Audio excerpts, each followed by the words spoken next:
اس رات میں دفتر سے تھکا ہارا آیا اور جیسے میں نے جوتے اتارے میری نظر حبیب کے کمرے کے دروازے پر پڑی۔ وہ دروازہ آدھا کھلا ہوا تھا اور اندر لائٹ جل رہی تھی۔ دل میں ایک عجیب سا کھٹکا آیا، پتہ نہیں کیوں، مگر میں دبے دبے قدم وہاں داخل ہوا۔ کمرے میں میز پر ایک چھوٹی سی پرچی رکھی تھی۔ میں نے اسے اٹھایا۔ اس پر لکھا تھا، صبح 5 بجے پرانا پلاٹ، میرا انتظار کرنا، الطاف۔ میں وہ پرچی ہاتھ میں لیے جیسے پتھر بن کر کھڑا رہ گیا۔ میرے جسم میں ایک سن چل گئی۔ وہ پرانا پلاٹ میرے نام کی زمین کا مرکزی حصہ تھا۔ میری سانس رک گئی۔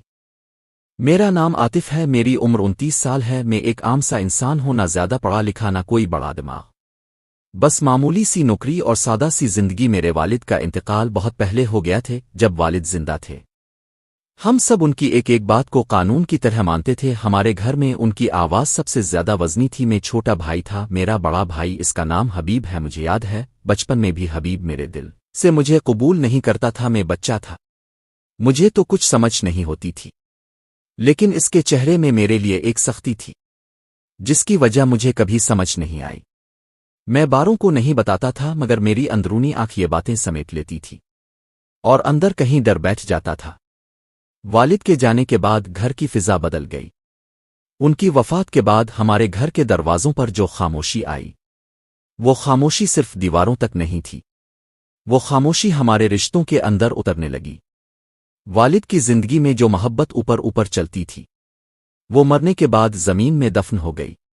باپ کی نماز جنازہ والے دن جب لوگ قبرستان سے واپس لوٹے تو پہلی رات گھر میں بیٹھ کر میں نے یہ محسوس کیا جیسے ایک بڑا ستون ٹوٹ گیا ہے، جس نے اتنا بڑا گھر سنبھال رکھا تھا۔ وہ ستون ختم ہوا اور چھت جیسے ہلکے ہلکے جھکنے کی طرف چلی گئی۔ امی بہت روئیں، ان کی رونے کی آوازیں رات کے اندھیرے میں بھٹکتی رہتیں، اور میں دور کمرے میں بیٹھے بیٹھے ایسے کان لگاتا جیسے کسی کے رونے پر بندہ اپنی دھڑکن کا رخ بدل دیتا ہے۔ میں کچھ نہیں کرتا تھا، بس سنتا رہتا تھا اور اندر اندر گھلتا رہتا تھا۔ حبیب باہر مطلق خاموش رہنے لگا، نہ ماں کو دلاسا، نہ مجھ سے کوئی بات۔ اس کے چہرے پر ایک سختی سی آ گئی تھی۔ ہماری وراثت میں 2 کنال زمین تھی اور ایک پرانا سا گھر۔ ہر بندہ یہ سمجھے گا یہ سادہ سی بات ہے، مگر یہ سادہ چیز بھی انسانوں کے اندر جو کچھ کھول دیتی ہے وہ عام لوگ نہیں سمجھتے۔ میں اپنے والد سے زیادہ محبت اور قربت رکھتا تھا۔ میں اپنے والد کو ہر بات سچ بتا دیتا تھا، وہ مجھ سے پیار کرتے تھے۔ یہ چیز میرے بڑے بھائی کو ہمیشہ چپتی تھی۔ والد کے سامنے تو وہ کچھ نہیں کہہ سکتا تھا، وہ اپنے اندر ہی اندر جلن اکٹھی کرتا رہتا۔ والد کے جانے کے بعد ان سب دبے ہوئے احساسات جیسے کھل کر باہر آنے لگے۔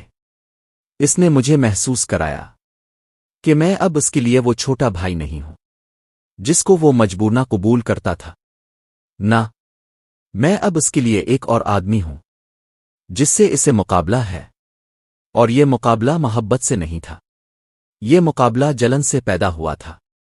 میں نے اس وقت یہ نہیں سمجھا تھا کہ حسد انسان کے اندر ایک ہلکا سا کانٹا نہیں ہے، یہ ایک زہر ہے جو جتنے دن اندر بند رہتا ہے اتنا گہرا ہو جاتا ہے۔ میں دفتر جانے لگا۔ میں عام سا ملازم تھا۔ میں دن بھر وہاں اپنا وقت کاٹتا اور ہر مہینے اپنے گھر کچھ رقم بھیجتا تاکہ گھر کا خرچ چلے۔ میں سوچتا تھا کہ میرا بھائی خوش ہوگا کہ میں اپنی بھی ذمہ داری نبھا رہا ہوں اور گھر بھی نہیں چھوڑ رہا، لیکن اس کے اندر کی آگ تو کسی اور راہ سے لگی تھی۔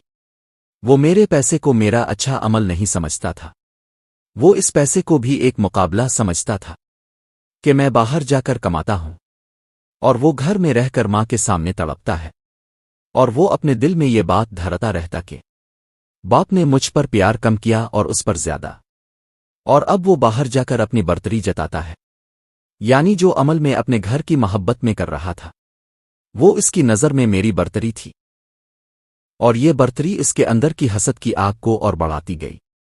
میں گھر آتا تھا تو اس کے چہرے پر وہی سختی، وہی خاموشی، وہی عجیب سناٹا ہوتا جو مجھے اندر تک کاٹتا تھا۔ میں اس وقت نہیں جانتا تھا کہ اس خاموشی کے پیچھے وہ طوفان تیار ہو رہا ہے جو آگے میرے قدموں کے نیچے پوری زمین کو بدل دے گا۔ دوسری طرف میرا بڑا بھائی حبیب اپنی خاموشی میں اور زیادہ پختہ ہو چکا تھا۔ اب اس کے چہرے پر جو سختی تھی وہ صرف ایک سطحی تاثر نہیں تھی۔ وہ کچھ دنوں سے اکثر گھر کے کاموں میں مداخلت کرتا تھا، اور جب بھی کوئی بات میری طرف سے ہوتی وہ مجھے نظروں سے ٹوٹ کر دیکھتا، جیسے کوئی خوفناک چپ کا دورہ اس کے اندر چل رہا ہو۔ لیکن میں اس وقت اسے سمجھنے کی کوشش نہیں کرتا تھا۔ میں اپنے کام میں محو رہتا تھا، دفتر جاتا تھا، پیسے بھیجتا تھا اور گھر کے معاملات سے بے خبر ہوتا تھا۔ پھر ایک دن مجھے ایک حیرت انگیز بات پتہ چلی جو میرا ذہن چکرا دے گئی۔ ایک دن میں معمول کے مطابق دفتر سے واپس آیا اور گھر کی طرف جا رہا تھا۔ دروازے پر رک کر جیسے ہی میں اندر آیا میرا دل عجیب سا گھبرانے لگا۔ کہیں ایسا تو نہیں کہ، میں نے دل ہی دل میں کہا، لیکن پھر فوراً اپنے خیالات کو جھٹک دیا اور کمرے میں جا کر بیٹھ گیا۔ امی کمرے میں بیٹھی تھی لیکن بھائی حبیب کا کہیں نام و نشان نہ تھا۔ امی حبیب کہاں ہے؟ میں نے سوال کیا۔ وہ کہیں باہر گیا تھا، آج کل کچھ زیادہ ہی باہر رہنے لگا ہے، امی نے جواب دیا اور پھر چپ ہو گئیں۔ میں نے یہ بات گہری نظر سے سنی۔ اب میرا دل میں ایک فکر سی جاگ گئی تھی۔ کیا ہو رہا ہے؟ میں نے اپنے آپ سے سوال کیا، یہ میرے بھائی میں اتنی تبدیلی کیوں آ رہی ہے؟ میرے ذہن میں کئی باتیں آ رہی تھیں لیکن سب سے بڑی بات یہ تھی کہ حبیب کا اچانک باہر جانا اور گھر سے اتنا دور رہنا ایک غیر معمولی بات تھی۔ میں نے سوچا کہ شاید میں زیادہ ہی سوچ رہا ہوں، لیکن پھر بھی دل میں ایک عجیب سا خوف محسوس ہونے لگا۔ چند دنوں بعد مجھے اندازہ ہونے لگا کہ بھائی کی زندگی میں کوئی نہ کوئی بات ضرور ہے جسے وہ مجھ سے چھپا رہا ہے۔ پھر ایک دن میں نے کچھ لوگوں سے سنا کہ حبیب کے دوست الطاف نے کچھ دنوں سے ایک پراسرار منصوبہ بنایا تھا۔ لوگ باتیں کر رہے تھے کہ حبیب اور الطاف کچھ خاص کرنے جا رہے ہیں۔ میرے دل میں غم اور غصہ دونوں کے احساسات الفابرنی لگے۔ میں جانتا تھا کہ یہ منصوبہ میرے لیے نہیں تھا بلکہ اس کا مقصد کچھ اور تھا، اور اب مجھے یہ سمجھے بغیر چین نہیں آ رہا تھا کہ آخر وہ کیا کر رہے ہیں جو مجھ سے چھپایا جا رہا ہے۔ ایک رات جب میں واپس آ رہا تھا حبیب اور الطاف میرے گھر کے سامنے ملے۔ وہ دونوں تھوڑا سا ہنسی مذاق کر رہے تھے لیکن ان کے چہرے پر عجیب سی چمک تھی۔ میرے قدم خود بخود ان کی طرف بڑھنے لگے۔ کیا ہو رہا ہے؟ میں نے تھوڑا سخت لہجے میں پوچھا۔ حبیب اور الطاف دونوں چونک کر مجھے دیکھنے لگے جیسے وہ مجھے دیکھ کر گھبرا گئے ہوں۔ کچھ نہیں، بس تھوڑی سی بات ہو رہی تھی، حبیب نے فوراً کہا۔ میں ان کی طرف دیکھ رہا تھا اور پھر اس کی نظریں نظر انداز کر دیں۔ کیا تم کچھ مجھ سے چھپانے کی کوشش کر رہے ہو؟ میں نے پھر سوال کیا۔ حبیب ہنستے ہوئے بولا، نہیں بھائی، تم کیا سوچ رہے ہو؟ کچھ نہیں ہے، لیکن اس کی آواز میں کچھ تھا جو مجھے تسلی نہ دے سکا۔ اگر کچھ نہیں ہے تو مجھے کیوں چھپایا جا رہا ہے؟ میں نے بے حد سنجیدگی سے کہا۔ حبیب کچھ کہنے ہی والا تھا کہ الطاف نے فوراً بات کاٹ دی۔ چلی عاطف بھائی، کیوں اب ہم دونوں کے درمیان میں آ کر مزہ خراب کر رہے ہیں؟ ہم بس کچھ باتیں کر رہے ہیں اور اس میں آپ کو پریشان ہونے کی ضرورت نہیں ہے۔ کیا بات ہے؟ میں نے پھر بھی بات نہیں مانی۔ کیا تم دونوں میری پشت پر کچھ ایسی باتیں کر رہے ہو جو مجھے نہیں پتہ؟ لیکن اس کے بعد حبیب نے اپنا چہرہ ہلکا سا گھما لیا اور پھر الطاف کی طرف دیکھتے ہوئے کہا، چلو یار، میں سمجھا دیتا ہوں اسے۔ یہ سن کر میں اندر سے بے چین ہو گیا۔ مجھے لگ رہا تھا کہ کچھ بہت گہری بات چھپی ہوئی ہے، اور اس بات کا تعلق صرف میرے ساتھ نہیں بلکہ میری زندگی کے بڑے فیصلوں سے تھا۔ یہ فیصلہ جو میرے بڑے بھائی اور اس کے دوست نے کیا تھا وہ کچھ ایسا نہیں تھا جس کا مجھے علم ہوتا۔ ان کے اندر جو پلان تھا وہ مجھے ابھی تک سمجھ میں نہیں آیا تھا، مگر وہ اس بات کا حساب ضرور لینے والے تھے۔ میرے دل میں ایک سوال تھا جو دن بدن بڑھتا جا رہا تھا، کیا وہ میری جائیداد کی طرف ہاتھ بڑھا رہے ہیں؟ یہ سوال میرے ذہن میں آ رہا تھا مگر میرا دل خوف سے کانپ رہا تھا کہ شاید کچھ اور ہی گہرا ہو۔ حبیب اور الطاف دونوں ایک خاص مقصد کے تحت کام کر رہے تھے اور مجھے ان کا مقصد بہت جلد پتہ چلنے والا تھا۔ چند دنوں بعد حبیب کی خاموشی اور اس کے بدلتے رویے نے مجھے مزید پریشان کر دیا تھا۔ وہ اب بہت کم گھر آتا تھا اور جب آتا بھی تو صرف چند لمحوں کے لیے، جیسے کوئی دوسرے کام میں مصروف ہو۔ اس کی نظریں اب بھی مجھ سے بچ کر نکل جاتی تھیں اور مجھے یہ سب بہت عجیب لگنے لگا تھا۔ ایک دن جب میں دفتر سے واپس آیا تو امی نے مجھے بتایا کہ حبیب اور اس کا دوست الطاف کسی ضروری کام سے باہر گئے ہیں اور شاید چند دنوں تک نہیں آئیں گے۔ ان کی غیر موجودگی نے میرے اندر ایک بے چینی پیدا کر دی تھی اور میں نے فیصلہ کیا کہ اب مجھے خود ہی کچھ تحقیقات کرنی ہوں گی۔ کیا وہ دونوں کچھ چھپانے کی کوشش کر رہے ہیں؟ میں نے خود سے سوال کیا۔ ایک دن میں نے حبیب کے کمرے کی تلاشی لینے کا فیصلہ کیا۔ میں جانتا تھا کہ یہ صحیح نہیں ہے، لیکن اس وقت میں اس حد تک جا چکا تھا کہ مجھے ان کی خاموشی کے پیچھے چھپی حقیقت کو جاننا ضروری لگ رہا تھا۔ حبیب کا کمرہ ہمیشہ بہت سلیقے سے رکھا جاتا تھا، مگر آج کچھ مختلف تھا۔ کمرے میں ایک عجیب سی بے ترتیبی تھی۔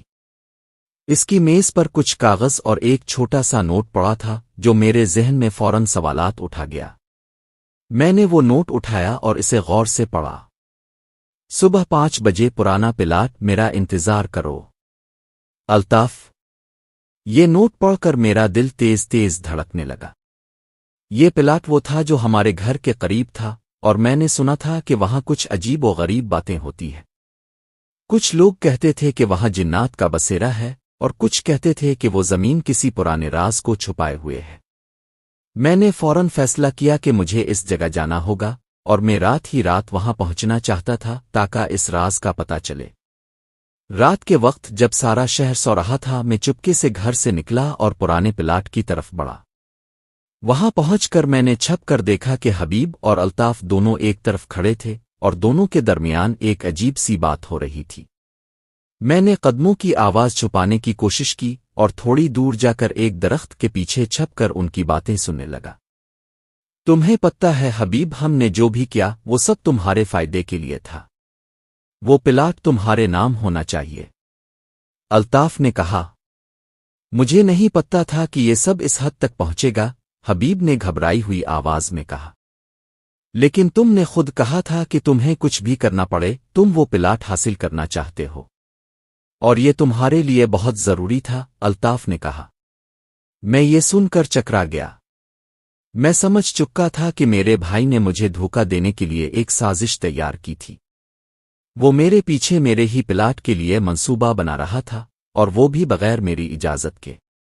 یہ جو پرانی جگہ وہ دونوں بات کر رہے تھی، وہ دراصل وہی پلاٹ تھا جس پر میری نظر تھی، اور میں جان چکا تھا کہ وہ دونوں کسی غیر قانونی طریقے سے اس جگہ کو حاصل کرنا چاہتے تھے۔ لیکن اب میں یہ فیصلہ کر چکا تھا کہ میں ان کے منصوبے کو ناکام بنا کر رہوں گا۔ مجھے اس بات کا کوئی اندازہ نہیں تھا کہ اس سازش کے پیچھے اور بھی بڑی حقیقت چھپی ہوئی ہے۔ میں چپکے سے واپس پلٹ آیا اور گھر پہنچ کر رات بھر سو نہیں سکا۔ میرا دماغ چکراتا رہا اور دل میں ایک عجیب سی کشمکش تھی۔ کیا مجھے اپنے بھائی کے ساتھ لڑنا چاہیے؟